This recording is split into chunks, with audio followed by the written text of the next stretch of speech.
Bonjour à tous et bienvenue dans cette nouvelle chronique. Ces dernières semaines, nous avons beaucoup parlé du deep work, c'est-à-dire la nécessité absolue de réserver une partie de nos journées pour un travail en profondeur, un travail créatif. Ce travail que nous faisons trop souvent passer après un travail répétitif, superficiel et épuisant, la longue suite de tâches urgentes. Par exemple, les mails ou ces réunions où l'on échange des informations sans vraiment produire du neuf, du différent et de l'original. Nous y reviendrons bien sûr, d'autant que plusieurs personnes ces derniers jours m'ont dit à quel point ces réflexions, qui sont basées largement sur les ouvrages de Cal Newport, combien ces réflexions les avaient frappées et comment elles avaient commencé à introduire des changements concrets dans leur quotidien professionnel. Cette semaine, j'ai travaillé sur un autre sujet, celui de l'attention. Mon but ne change pas, c'est toujours d'explorer avec vous les leviers les plus importants pour la construction de nos joies quotidiennes et l'attention, considérée comme l'endroit sur lequel nous portons notre regard physique mais aussi notre regard mental, eh bien l'attention semble être un des moyens les plus immédiats pour transformer notre vie et la conduire dans la joie. Pour cela, je vais vous parler cette semaine d'un de mes nouveaux livres de référence, Wrapped Attention and the Focused Life de Winifred Gallagher. Je m'appelle Aurélien Daudet, bienvenue dans cette nouvelle chronique. Pour commencer, j'ai une demande à vous faire ou à vous refaire. Je vous en ai déjà parlé, c'est vrai. Mon idée est la suivante. Pour confirmer tout ce que je creuse d'un point de vue de fond, dans des bouquins par exemple, je veux interviewer un maximum de personnes pour savoir dans quelles circonstances, dans quels environnements, dans quelles activités elles se sentent en joie. Mon idée, c'est de ne pas faire quelque chose qui soit hors sol. C'est de confirmer tout ce que je peux lire, les études scientifiques, les analyses des grands auteurs, de le confronter avec la réalité du terrain, avec votre réalité. Alors j'ai déjà eu un certain nombre de ces entretiens et j'ai adoré les faire, j'ai adoré vous écouter, confirmer en effet certaines choses, mais aussi avoir de nouvelles pistes, de nouvelles idées. Et ce qui m'a frappé, c'est que plusieurs personnes m'ont dit « J'ai beaucoup hésité parce que je ne voyais pas ce que j'allais avoir d'intéressant à te raconter. » Ou bien, ah oui, il y en a une qui m'a dit « Tu sais, mon métier, c'est pas passionnant. » Alors d'abord, souvenez-vous que vous êtes dedans et que vous pensez peut-être que votre expérience n'est pas passionnante, justement parce que vous êtes plongé dedans. Mais pour quelqu'un d'extérieur comme moi ou pour les autres personnes qui écoutent ces chroniques, c'est toujours passionnant. Et puis, rappelez-vous aussi, mon but, c'est de chercher les leviers pour faire de l'exceptionnel dans des jobs apparemment classiques. Ce que j'appelle exceptionnel voulant dire le plus proche possible de soi. Alors bien sûr, si vous connaissez, ça m'intéressera aussi d'interviewer un astronaute, mais pas plus que d'interviewer un médecin généraliste ou une chargée d'affaires. Donc, si ces chroniques vous intéressent et que vous voulez bien me donner un coup de main pour mon projet de cette année, alors écrivez-moi sur le mail qui s'affiche ici sur cet écran, aurélien@aureliendaudet.com. Je vous enverrai un lien vers mon agenda pour que vous choisissiez directement une heure qui vous convienne le mieux. Revenons maintenant au sujet de l'attention et à ce livre magnifique, Wrapped de Winifred Gallagher. Toute sa démonstration part d'une intuition qu'elle décrit de la manière suivante. Si vous pouviez rester focalisé sur les bonnes choses, votre vie cesserait d'être une réaction à ce qui vous arrive et deviendrait quelque chose que vous créez, non pas une série d'accidents, mais une œuvre d'art. Alors évidemment, c'est ce genre de vision qui me fait instantanément réagir.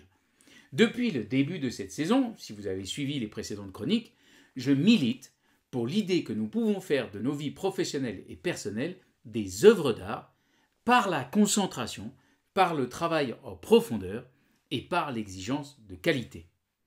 Et Winifred Gallagher rajoute quelque chose, elle pense, elle milite pour le fait qu'il y aurait un facteur encore plus immédiat pour façonner notre vie, notre attention. Comment? Pourquoi? C'est tout le parcours de cet ouvrage. Le premier principe fondamental, c'est que l'attention est un filtre extrêmement puissant que nous portons sur notre environnement et un filtre absolument nécessaire. nous ne pouvons pas traiter l'intégralité des informations internes et externes disponibles, et lorsque ce filtre de l'attention est supprimé, par exemple sous l'influence du LSD dont elle parle, eh ben nous pouvons partir dans des sortes de bad trips terrifiants parce que nous avons l'impression de nous dissoudre dans l'environnement et d'être submergés par une quantité délirante d'informations. En tout cas, c'est ce que racontent les gens qui ont testé le LSD ou d'autres drogues du même genre. Donc, nous avons bien besoin de ce filtre de l'attention, mais ce filtre est bien plus partiel et individuel que ce que nous croyons. Deuxième principe, il y a deux sortes d'attention. La première, baptisée par Winifred Gallagher bottom up, de bas en haut, est relativement passive. Cette attention se focalise sur les éléments les plus saillants de l'environnement, par exemple un oiseau aux couleurs vives qui passe à côté de nous, et aussi sur tout ce qui est important pour notre survie.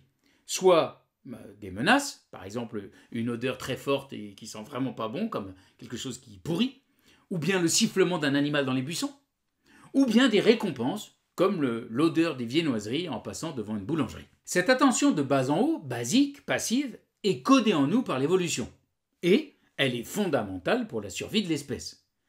Mais c'est aussi cette attention qui vient nous perturber dans des environnements où les distractions sont beaucoup plus nombreuses et beaucoup plus puissantes que les distractions qu'avaient nos ancêtres. La première attention nous pose la question « qu'est-ce qu'il y a autour d'intéressant ?» La deuxième attention, celle qui va de haut en bas, nous demande « sur quoi est-ce que tu veux te concentrer ?» Donc la deuxième attention, de haut en bas, est active, elle est volontaire et elle demande plus d'efforts. Quand nous allons l'activer, nous le ferons pour un temps plus ou moins limité. Certains y arriveront plus longtemps que d'autres, mais quelle que soit notre capacité de concentration active, nous pouvons tous la muscler, nous y reviendrons. Troisième principe, tout au long de notre journée, notre réalité est fabriquée à partir des matériaux qui sont fournis par les deux attentions. C'est pour cela que nous n'aurons jamais la même représentation d'une scène que d'autres personnes. Et c'est aussi pour cela que nous n'aurons jamais la même représentation d'une scène 2 jours de suite, même si elle se reproduisait à l'identique. Winifred Gallagher cite les recherches d'un monsieur qui s'appelle Steve Yantis, qui est neuroscientifique à Johns Hopkins, et ces recherches montrent que même entre nos différents sens, il y a une compétition féroce pour notre attention. J'ai fait le test. Vous asseyez quelqu'un sur une chaise. Vous lui demandez de se concentrer sur ce qu'il ou elle voit. Et puis, après quelques secondes, vous demandez à cette personne de décrire le contact de son corps sur la chaise. Et bien, à ce moment-là, la personne va arrêter de voir ce qu'il y a autour d'elle pour voir et décrire ce qu'elle ressent.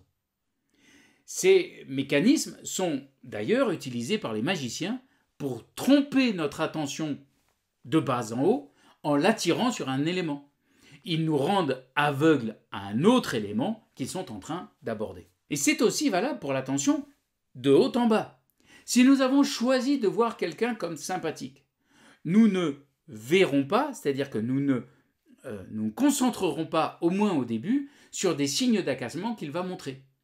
Pourquoi ? Parce que nous avons choisi de nous concentrer, au contraire, sur les signes qui confirment notre jugement sur le fait qu'il est sympathique. Par exemple, nous allons nous concentrer sur le fait qu'il nous ait proposé un café en ne voyant pas qu'il a un visage tout fermé.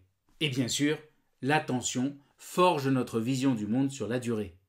Il est prouvé scientifiquement que nous allons nous souvenir davantage des choses sur lesquelles nous aurons fixé notre attention. Pour Gallagher, notre vie est la somme des choses sur lesquelles nous fixons notre attention. Et que ces éléments sur lesquels nous nous focalisions soient externes, un oiseau ou un passant, ou internes, une pensée joyeuse ou une angoisse. Tous ces éléments vont influencer directement notre expérience globale. Quatrième principe, le lien entre notre attention et notre perception du monde fonctionne dans les deux sens. Commençons par de l'intérieur vers l'extérieur. Gallagher montre comment nos émotions et nos pensées, deux processus qui sont complètement liés, je le rappelle, comment nos émotions et nos pensées influencent ce sur quoi nous allons nous concentrer. Par exemple, si vous considérez que être un bon parent, c'est important pour vous, eh bien vous aurez plus de chances d'entendre les cris de vos enfants et d'y réagir. Dans une soirée sociale, un cocktail, vous aurez plus de chances de capter des signaux tels que votre nom prononcé ailleurs dans la pièce, ou bien une vulgarité, des gros mots dans une conversation juste à côté de vous. Pourquoi ? Parce que c'est le moment où vous essayez de construire des relations sociales. Le problème, c'est que l'évolution nous a programmés à nous focaliser davantage sur les pensées négatives et les émotions désagréables. Pourquoi ? Parce qu'elles sont considérées comme plus essentielles à notre survie. Et la conséquence, c'est que nous pouvons enclencher des boucles de râlerie, des boucles d'angoisse, des boucles de dépression. La bonne nouvelle, c'est que nous pouvons décider de nous focaliser sur un élément positif dans une situation a priori désagréable. Comment faire ça ? Je vous donne un exemple. Il y a quelques jours, un client, pour qui j'avais pris le temps de construire une belle offre, parce qu'il me disait être impatient de retravailler avec moi, m'a annoncé dans un mail de 2 lignes « Vous êtes beaucoup trop cher, nous ne travaillons pas ensemble ». Bon, j'ai d'abord râlé, parce que je me disais « il aurait pu prendre le temps de m'appeler quand même ». Et puis je me suis angoissé en me disant « ça y est, c'est le début de la fin, tous mes clients vont m'abandonner ». Riez pas trop, je vous jure que c'est vrai. Pour sortir de ces boucles, j'ai volontairement fixé mon attention sur « trouve-moi des points positifs dans ce rejet ». Et assez vite, je me suis dit que ce rejet prouvait qu'en 10 ans, j'avais bien progressé dans mon métier, puisque des clients aujourd'hui acceptaient de payer davantage. Déjà, j'allais mieux. Ensuite, je me suis dit que lui n'avait pas tenu compte de cette progression, puisqu'il pensait obtenir environ le même prix qu'il y a 10 ans, quand je bossais à l'époque pour lui. Et je me suis donc dit, oui, mais ça, d'une certaine manière, c'est ma responsabilité. J'aurais dû lui dire. Et dorénavant, dans le même genre de situation, je saurais insister sur tout ce que j'ai fait dans l'intervalle. Au lieu de me dire, ils sont trop nuls, et de m'angoisser à l'idée que tout le monde allait me lâcher, j'ai fini assez joyeux. Et j'ai écrit à ce client en lui disant que s'il avait besoin d'un coup de main, par exemple, pour un échange d'idées ou une réflexion à deux, il pouvait compter sur moi gratuitement. Et il m'a remercié. Les recherches scientifiques prouvent que nous focaliser sur nos pensées positives élargit notre attention et nous permet d'avoir une vie plus pleine, plus nourrissante. Mais ces recherches prouvent aussi que cela demande un effort certain qui nous permet progressivement de l'ancrer et d'en faire une habitude. Faisons-le maintenant dans l'autre sens, de l'extérieur vers l'intérieur. Bien sûr, la manière dont nous fixons notre attention sur le monde extérieur a aussi une influence sur notre monde intérieur.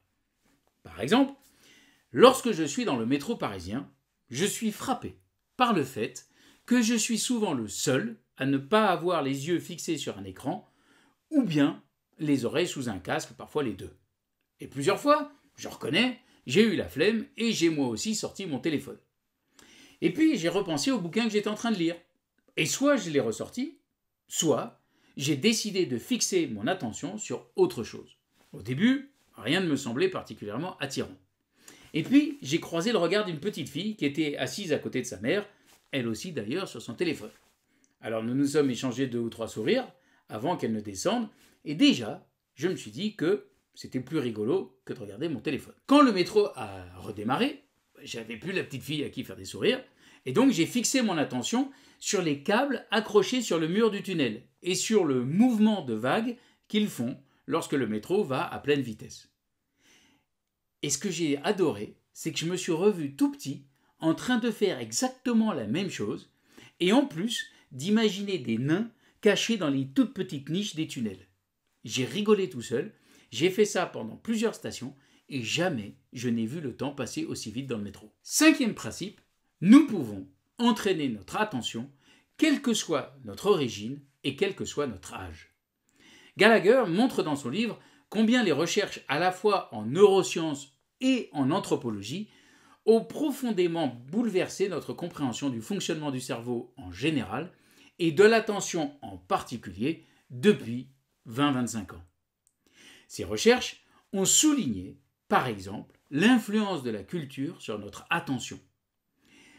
Apparemment, d'après ces recherches, Les Occidentaux ont tendance à se focaliser sur les éléments importants d'une situation, pendant que d'autres cultures, en particulier les cultures orientales, vont décrire la situation de manière beaucoup plus globale et se focaliser moins sur tel ou tel élément et plus sur les relations entre les différentes composantes de la scène. Ce qui est fondamental, c'est que, quelle que soit notre capacité à fixer notre attention à la naissance, quel que soit ce que nous avons appris ensuite comme mode d'emploi de l'attention, nous pouvons remodeler, changer ces processus tout au long de notre vie. Sixième principe, l'attention est au cœur de la relation humaine. Nous ne pouvons être en relation que si nous décidons de fixer notre attention sur la personne en face de nous. Et ce, pendant un temps certain. Et pas uniquement sur 2-3 infos essentielles rapidos. Je reviendrai dans d'autres chroniques beaucoup plus en profondeur sur l'importance de ces relations dans nos joies quotidiennes. Toutes les recherches martèlent l'importance de garder des moments d'attention les uns aux autres, en particulier dans un repas au moins par jour. Et pourtant, toutes les recherches montrent que les dîners se font de plus en plus en décalé, chacun dans son coin, ou bien chacun sur son écran. Et il faudra qu'on m'explique l'intérêt d'interdire les téléphones à table si on laisse la télé allumée dans un coin, ou l'absurdité d'interdire les téléphones pour les enfants pendant que les parents juste regardent leur mail parce que c'est le boulot. Mais vous prenez vraiment vos enfants pour des idiots. Le résultat des courses, en tout cas, c'est qu'il n'y a plus de vraie conversation. Septième principe, l'attention est fondamentale pour une expérience optimale au boulot. Ce terme d'expérience optimale est du psychologue hongrois naturalisé américain Mihaly Csikszentmihalyi. Je vous remets son nom à l'écran parce que vous verrez, c'est le genre de nom avec lesquels on gagne au Scrabble. Sa théorie du flow, équilibre dynamique entre les challenges que nous nous fixons et nos compétences, souligne que nous ne pourrons atteindre cet état de joie que si nous décidons de fixer notre attention sur des sujets complexes, du travail en profondeur, le développement de nos compétences, et pas de fixer notre attention sur des gratifications immédiates, scroller sur son téléphone, aller se prendre un café, enquiller des réunions ou vider sa boîte mail. Plus largement, la créativité semble se fonder sur une capacité de se focaliser sur des détails, ce qui rend l'attention plus mobile, plus flexible et plus fun. J'ai adoré et je vous recommande vivement le film Musica de Randy Mancuso. Ce film est inspiré de sa vie et il raconte l'histoire d'un marionnettiste et musicien génial dont l'attention se fixe sur des milliers de détails ignorés par le reste de la planète et ces milliers de détails font décoller son imaginaire. Ce qui est fascinant dans ce film, c'est qu'il ne s'agit pas d'un super pouvoir ou d'un défaut sensoriel qui lui serait réservé. Chaque fois que dans le film le personnage principal montre ce qu'il voit à la femme qu'il aime, elle le voit aussi et elle est enthousiasmée. Alors, au lieu de rentrer en réunion en nous disant « c'est comme d'hab » ou une de plus, et si nous décidions de fixer notre attention sur des détails? Les vêtements de telle ou telle personne, leur couleur, leur texture, leur dessin, ou bien le visage d'une autre personne, la vibration de la lumière par la fenêtre, sur la table. Ce sera beaucoup plus rapide que de faire vos mails en douce, beaucoup plus nourrissant pour votre attention et du coup beaucoup plus positif pour votre productivité, votre créativité. Vous retiendrez davantage de choses, vous aurez plus d'idées, vous serez davantage écouté. Gallagher recense aussi une quantité impressionnante d'études qui confirment combien notre attention est fragmentée au boulot et combien il est difficile de nous reconcentrer entre deux tâches. Elle confirme aussi que, contrairement à ce que nous croyons souvent, nous sommes incapables de faire du multitâche. S'il est interdit de conduire en envoyant un message, pourquoi est-ce que nous nous autorisons à écouter quelqu'un en envoyant un message? Septième et dernier principe, si nous voulons focaliser notre attention, choisissons des buts engageants et peu nombreux. Dans une des interviews que j'ai faites récemment, une personne m'a confirmé que sa vie professionnelle avait profondément changé depuis qu'elle avait décidé de se focaliser d'abord et presque obsessivement sur 3 objectifs professionnels. Qu'est-ce que je veux obtenir, réaliser cette année? Et ensuite, elle refuse tout ce qui est trop éloigné de ses objectifs. Non seulement cette personne a toujours son job, mais elle en profite 1000 fois plus.